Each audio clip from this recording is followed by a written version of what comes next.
Keluar masjid, Allahumma inni as'aluka min fadlik, berikan aku rezeki ya Allah. Kenapa keluar masjid minta beri rezeki?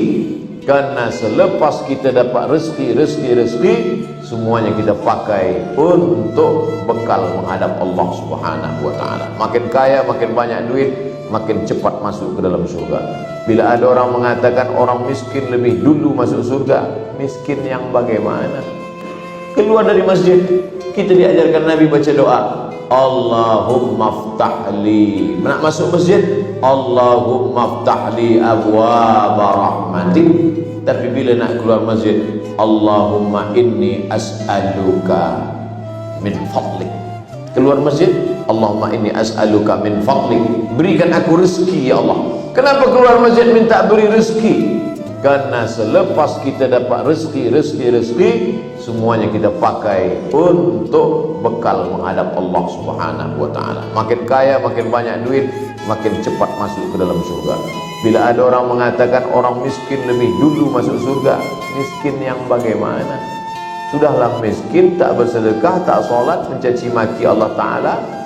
Di dunia sengsara, di akhirat neraka jahanam sudah siap belum? Nauzubillah.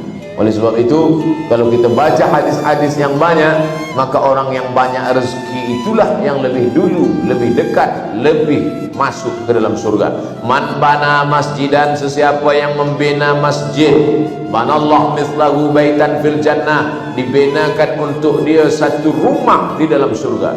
Masjid ini masjid wakaf. Mudah-mudahan yang mewakafkan masjid ini diberikan Allah ampunan surga, diberikan tempat yang layak, diampunkan segala silap salah dosanya. Man bana masjidan, siapa yang membina masjid, maka semua orang yang beramal subuh ini sembahyang qabliyah, masuk masjid tahiyatul masjid, selepas itu qabliyah subuh, selepas itu salat subuh, selepas itu zikir dan doa, selepas itu tazkirah, selepas tazkirah soal jawab, selepas soal jawab breakfast, maka mengalir pahala-pahala tak putus. Itulah yang dikatakan Nabi dalam Sahih Muslim, idza matal insan, kalau manusia mati inqata'a, putus.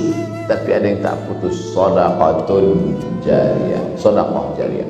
Jadi anak-anak muda belia, puan-tuan, mesti dalam pikiran kita ni kita tanamkan, sebelum aku mati aku mesti bina masjid. Amin. Sebelum mati mesti bina masjid. Sebab itulah amal yang menolong kita. Tapi selepas kita bina masjid, kita sholat juga. Sebab sekarang ini banyak juga orang selepas dia bina masjid, awak tak ke masjid? Tak, saya tunggu amal jariah aja. Mana boleh? Kita bina masjid, kita wakafkan Al-Quran, kita galikan perigi untuk orang berwudu, untuk mudahkan minum, untuk memberikan amal jariah. Datanglah saat menjumpai Nabi SAW.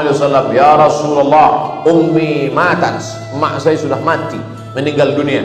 Afa atasaddaqu anha, kalau saya bersedekah, sampai tak sedekah ni untuk almarhumah bunda mak saya. Kata Nabi SAW, tasaddaq ya Sa'ad, sedekah, sampai sedekah. Ayu sadaqatu afdal, sedekah apa yang paling afdal, yang paling utama ya Rasulullah? Kata Nabi SAW, saqiyul ma, memberikan air minum. Maka sampai pahala. Tempat air wudu, memuliakan anak yatim, fakir miskin. Orang yang mendustakan agama bukan orang yang mencaci maki Al-Quran. Orang yang mencaci maki Al-Quran jelas kafir. Orang yang mendustakan agama, siapa dia? Apa kata Allah? Ara'aital ladzi yukadzibu biddin. Tahukah kamu siapa itu orang yang mendustakan agama? Fadzalikal ladzi yad'ul yatim. Orang yang menyia-nyiakan anak yatim, orang yang membiarkan fakir miskin, mereka itulah orang-orang kata Nabi dalam Al-Quran yang dibacakan. Fadzalikal ladzi yad'ul yatim wa la yahuddu 'ala ta'amil miskin fawailul lil musallin. Orang yang sholat itu pun juga mendustakan agama, sebab dia lalai dalam sholatnya. Maka kita senantiasa mengingat Allahu Akbar, inna salati wa nusuki wa mahyaya wa mamati rabbighfirli warhamni wajburni warfa'ni, at-tahiyyatul mubarakatuh, Allahumma hdina fiman hadait. Senantiasa ingat kepada Allah SWT. Itu sajalah bekal yang akan dibawa menghadap Allah. Wallahi, kata Nabi, demi Allah, wallahi demi Allah, inilah astaghfiru ila rabbi, aku beristighfar memohon ampun, wa atubu ilaihi, dan bertaubat 100 marrah fil yaumi wal lailah. Sehari semalam 100 kali Nabi bertaubat, beristighfar. Hadis ini problem, muskil. Sebab apa? Nabi tak ada dosa, Nabi terpelihara. Kenapa dia beristighfar, bertaubat 100 kali? Dikaji-kaji oleh ahli hadis. Kenapa Nabi bertaubat 100 kali? Apa dosa Nabi? Nabi tak ada minum khamar, Nabi tak ada berjudi, Nabi tak ada berzina, Nabi tak ada makan riba.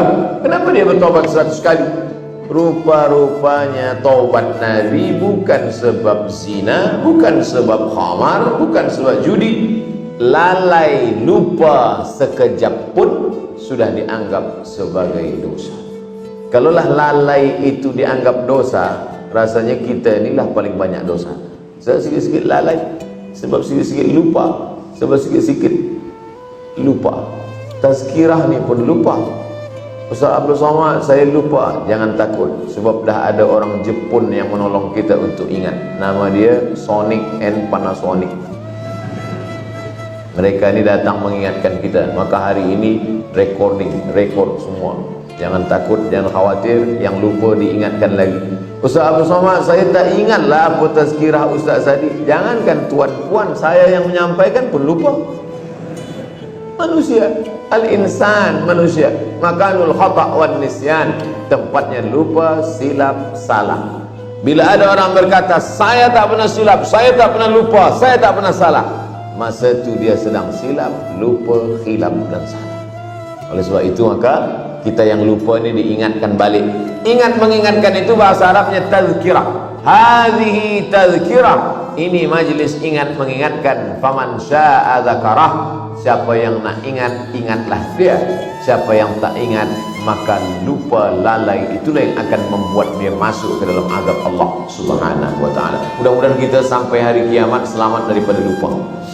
Sampai manakala malaikat maut mencabut nyawa pun kita tetap saling ingat mengingatkan. Watawasau bil haq watawasau bis sabr. Bila ada kawan, sahabat, jiran, anak, menantu di hospital, lupa dia mengingat Allah, kita ingatkan la ilaha illallah. Yang membisikkan ke telinganya satu orang sahaja. Jangan kerana saya sampaikan hadis talqin la ilaha illallah, semua yang melawat, semua nak membisikkan. Satu orang sahaja yang berbisik ke telinga dia, la ilaha illallah. Bila nampak lidahnya sudah bergerak, suara tak ada lagi, suara tak keluar lagi, lidah pun sudah mulai masuk ke dalam pendek, tapi nampak bergerak. Bila dah nampak, diam, jangan ganggu lagi. Tapi bila dia mengigau-ngigau, dia tanya, berapa dolar sekarang? Itu usah ingat lagi, bisikkan lagi, ulang sampai la man kana akhiru kalamihi la ilaha illallah dakhalal jannah. Siapa yang akhir kalamnya la ilaha illallah dakhalal jannah. Menangislah seorang puan, meneteskan air mata, datang kepada ustaz. Ustaz, kenapa? Suami saya masa meninggal tu tak sampai ke ujung. Apa kata dia? La, mati. Sudah sampai. Innamal a'malu binniyat. Orang akan sampai sesuai dengan niat. Jadi jangan boleh khawatir. Khawatir ada yang sampai la, mati. Ada yang sampai la ilaha. Kafir ni, tak bertuhan. Atheist, tak bertuhan. La ilaha. Mungkin di lafaznya tak sampai, tapi di dalam hatinya sudah sampai. Karena Nabi mengajarkan, laqinu mautakum, talqinkan orang yang akan sakaratul maut di antara kamu dengan melafazkan la ilaha illallah. Maka itu saja yang dapat menyelamatkan kita. Makanya belum lagi terbuka mata di Makkah, di Madinah, azan 2 kali. Azan pertama 1 jam sebelum azan subuh masuk. Selepas itu azan diingatkan kita, asyhadu an la ilaha illallah. Terbuka. Dan bayi, anak yang baru lahir pun itu juga yang membuka matanya saat di telinga dibisikkan, asyhadu an la ilaha illallah. Dan orang yang mati pun itu juga yang dibisikkan ke telinga dia, la ilaha illallah. Belum ada rasanya orang Brunei yang lahir dibisikkan ke telinga, aku akan kirim engkau ke UK. Tak ada. Itu nanti. Sekolah ni penting, nak belajar ke Kahirah, ke UK penting, tapi yang paling penting adalah mati dalam keadaan la ilaha illallah. At-tahiyatul mubarakatuh salawatut thayyibatu lillah. Assalamu alayka ayyuhan nabiy wa rahmatullahi wa barakatuh. Wassalamu alayna wa ala ibadillahi shalihin. Asyhadu an la ilaha illallah. Dalam mazhab Syafi'i, telunjuk naik masa lafaz Allah. Mulut menyebut Allah, hati mengingat Allah, mata menengok telunjuk, maka kuatlah dia. Asyhadu an la ilaha illallah. Mazhab Syafi'i. Adapun mazhab Maliki bergerak dari awal hingga akhir. At-tahiyatul mubarakatuh. Bila ada yang bergerak mazhab Maliki, usah tengok telunjuk dia, tengok telunjuk kita. Rosak hati kita gara-gara itu. Menguatkan hati adalah dengan berzikir. Karena itulah yang kita bawa. Selepas la ilaha illallah, apa kata Tok Imam, apa kata Tuan Guru? La ilaha illallah Muhammadur Rasulullah SAW, kalimatu haqqin 'alaiha nahya. Dengan itu kita hidup. Wa 'alaiha namutu. Dengan itu kita mati. Wa biha nub'atsu. Dengan itu nanti kita akan dibangkitkan di padang mahsyar. Makanya selalu dibacakan doa, Allahumma ahyina bil iman wa amitsna bil iman. Hidupkan kami dengan iman, matikan kami dengan iman. Wa akhrijna minad dunya ma'al iman. Keluarkan kami dari dunia ini, masuk ke alam barzah dengan iman. Wa adkhilnal jannata ma'al iman. Masukkan kami ke dalam surga membawa iman. Iman yang mana? At-tasdiqu bil qalbi, hatinya meyakini, wal iqraru bil lisani, dilafazkan dengan lidah, wal amalu bil arkani, diamalkan dengan tangan, badan, mata, telinga, kaki. Allahu akbar. Itulah bekal menghadap Allah Subhanahu wa taala sampai akhirnya wasiqal ladzina taqaw ilal jannati zumara. Wasiqal ladzina taqaw rabbahum ilal jannati zumara. Orang-orang yang sudah beriman, beramal soleh itu nanti akan dibawa oleh malaikat ke pintu surga. Sampai di pintu surga, apa kata malaikat? Salamun alaikum, selamat bagi kamu, tibtum, kamu sudah berbuat baik. Fadkhuluha khalidin, maka masuklah kamu ke dalam surga. Mudah-mudahan kita termasuk dalam golongan itu insyaallah. Idza sa'altumullaha fas'aluhul firdaus. Kata Nabi, kalau kamu berdoa kepada Allah, mintalah surga jannatul firdaus, surga yang paling tinggi. Ini ada orang sekarang masuk, ya Allah, masukkan aku ke dalam surga yang paling bawah pun jadilah. Nabi tak suruh macam itu.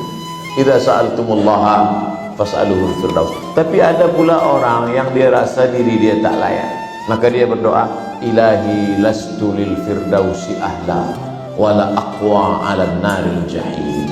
Ilahi Allah, lastu lil firdausi ahla, aku rasa-rasanya tak layak untuk masuk dalam surga. Kalau tak layak masuk surga, masuk neraka lah. Wala aqwa 'alan naril jahim, tapi aku tak kuat pula masuk neraka. Itulah syair Abu Nuwas yang selalu dibaca, ilahi lastu lil firdausi ahla. Ya Allah, aku tak layak masuk surga jannatul firdaus. Wala aqwa 'alan naril jahim, tapi aku rupanya tak kuat juga masuk neraka. Kalau gitu kau masuk surga, aku tak layak. Kalau gitu kau masuk neraka, aku tak sanggup. Jadi kau nak ke mana? Nah, ke surga aja. Begitu cara dia merayu Allah Subhanahu wa taala, meminta kepada Allah Subhanahu wa taala. Maka kita selalu minta, jangan minta masuk surga, karena semua umat Muhammad SAW pasti masuk surga. Tapi mintalah selamat dari neraka, karena belum tentu umat Muhammad SAW selamat daripada neraka.